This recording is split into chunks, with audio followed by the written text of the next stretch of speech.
Annyeonghaseyo, hello guys! Welcome back to our vlog. I am Ara. And I am Yumin. We are the co-sisters for today's vlog. What a beautiful day! Nice view here in Korea.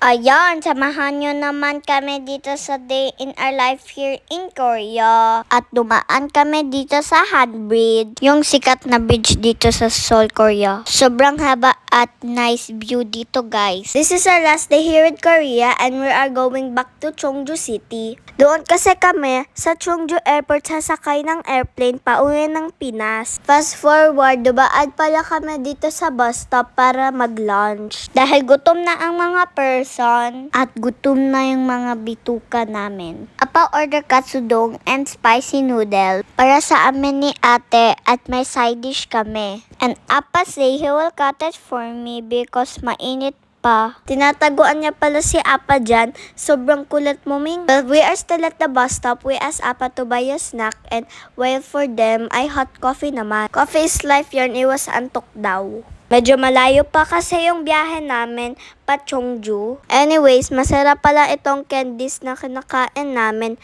Nax, pretty hair lagi kami. So ayan, at nakarating na din kami dito sa Cheongju dahil gabi pa yung flight namin. Our Korean uncle and Appa said we will visit a nice coffee shop near to the hotel na pinagstayhan namin nung nakaraan, guys. This coffee shop pala ay nasa 4th floor. Sobrang laki ng place dito, guys. Mas malaki pa sa Lala Garden. Our uncle order us strawberry bingsu. Ay nako, ang sarap. At ang laki pa. And for me, ay strawberry mochi. Happy tummy na naman tayo, te. Ang laki kasi ng strawberry dito. Sulit na sulit sa bunga nga ako. Ay, taste pala. At nahirapan ako mag-cut sa mochi. Feel na feel mo yung kain mo dyan, Ming. Ang sarap kasi ate. Sakto sa init ng panahon. Pero in fairness, ang sarap niya. Tapos sabi ni mami mag-ikot-ikot daw kami. At 1 hour din kami nagstay dito. At after, pumunta kami ng restaurant para mag-dinner. So we decided to eat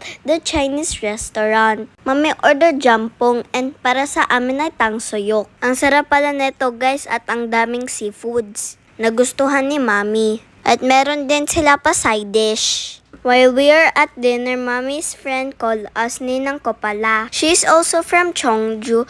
Imi-meet up daw namin sila bago mag-uwi sa Pinas. Sakto malapit yung bahay nila sa airport, 10 minutes away. She has 2 kids and she live in Korea for 6 years na. Ang pogi naman ni Oppa Joyang. And also her little sister, ang cute. Thank you po, Ninang RC. We love you po. Fast forward, we are already here in the airport at nag-boarding na kami. Kami lang pala tatlo mag-uwi sa Pinas. Sakto kasi kinabukasan graduation ni Yumi.